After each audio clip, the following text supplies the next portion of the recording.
యవ్వన కాలంలో మనుషుడు ఏం నేర్చుకుంటున్నాడు? ఫ్లర్టింగ్. యవ్వన కాలంలో మనుషుడు ఏం నేర్చుకుంటున్నాడు? తను ఏం నేర్చుకుంటుంది? Flirting and wrong way impressing. Next ఇది అయిన తర్వాత సెక్స్ అలవాటు అయిపోయింది. Pleasure temporary. సో సెక్స్ అన్నప్పుడు ఇంట్లో ఏం చేస్తాను నేర్చుకుంటున్నావు? స్నీకింగ్. చెప్పకుండా ఎక్కడికో వెళ్తున్నానని చెప్పి ఎక్కడికో వెళ్తున్నావు. ఏదో చేస్తున్నావు. ఎవరిలో చూస్తానని ఎవరి దగ్గరకు వెళ్తున్నావు. రాత్రి ఫ్రెండ్ దగ్గర కూర్చొని చదువుతున్నానని చెప్పి ఏదో చేస్తున్నావు. అమ్మా నేను ఇక్కడికి వెళ్ళిపోతాను, అక్కడికి వెళ్ళిపోతాను, పలానా ఊరికి వెళ్ళిపోతానని చెప్పి ఇంకో ఇలాంటి హైదరాబాద్ పట్టణాలకు వచ్చి ఎవడు లేదని చెప్పి హాస్టల్లో కూర్చుని ఇలాంటి కార్యాలు బోల్డ్ ఉన్నాయి.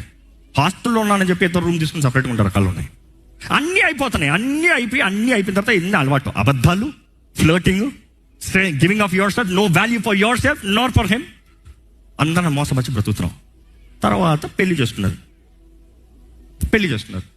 ఆ పెళ్లికి కూడా తల్లిదండ్రులు వద్దన్నా, సమూహం వద్దన్నా, వీడు మంచివాడు కాదన్నా, అన్ని ఎదిరించి పెద్ద గొడవ చేసుకుని పెళ్లి చేసుకున్నాం. సో ఇప్పుడు ఏమైంది? You are a flirt, you learn flirting, you learn sneaking, you learn lying, you learn deceiving, you learn to override everybody. పెళ్ళయింది.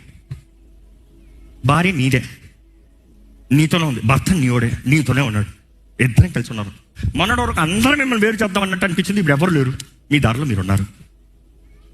అప్పటికి కొంతమంది 1 year, 2 years, 3 years, 10 years ఈ ప్యాటర్న్ అలవాటు అయిపోయింది. పెళ్ళైన తర్వాత భార్య ఫ్లర్టింగ్ చేసినప్పుడు అట్లా తయారై ఉంటుందా? నో. అప్పుడైతే చక్కగా నేను ఇంప్రెస్ చేసుకుంటానికి ప్రతి పూట బట్టలు వేసుకుని వచ్చింది. ఇప్పుడు అదే మసిముఖం, అదే మాసి బట్టలు, అదే పాసి నోరు. నువ్వు ప్రేమించింది ఎవరు? నువ్వు ఇష్టపడింది ఎవరు? అప్పుడేమో నీ దగ్గర ముద్దు మాటలు. ఇప్పుడు so now it's total different person. అప్పుడు తిరిగినట్టు ఇప్పుడు తిరుగుతున్నావా? అప్పుడేమో అంటే బయటికి వెళ్ళిపోవాలి ఇద్దరు. అప్పుడు హోటల్కి వెళ్ళి ఒకే గ్లాస్లో ఎంతమంది చూసినా సిగ్గు లేకుండా 2 స్ట్రాలు పెట్టుకుని మూతి పెట్టుకుంటాను.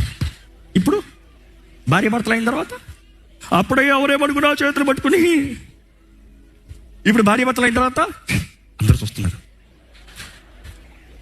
అప్పుడేమో పబ్లిక్ స్థలాలు వెళ్ళి అవసరమైతే పైన ఒక పైట వేసుకుని ముద్దులు. పెళ్ళైన తర్వాత ఇప్పుడు ఏం మిస్ అవుతున్నారు ఇద్దరు? అప్పుడు అలవాట్లు. అందుకని అధికమైన శాతము వివాహాలు డేటింగ్ చేస్తున్న వారు తొందరగా విడిపోతున్నారు. కారణం ఏంటి తెలుసా? వాళ్ళకి అలవాటు అయింది ఏంటి? Flirting, sneaking, lying. ఆ ప్యాటర్న్ అలవాటు అయిపోయింది. దాని తర్వాత ఇప్పుడు ఫ్లర్టింగ్ చేయాలి. ఈ అమ్మాయి కాదు, ఆఫీస్లో ఇంకొక అమ్మాయి.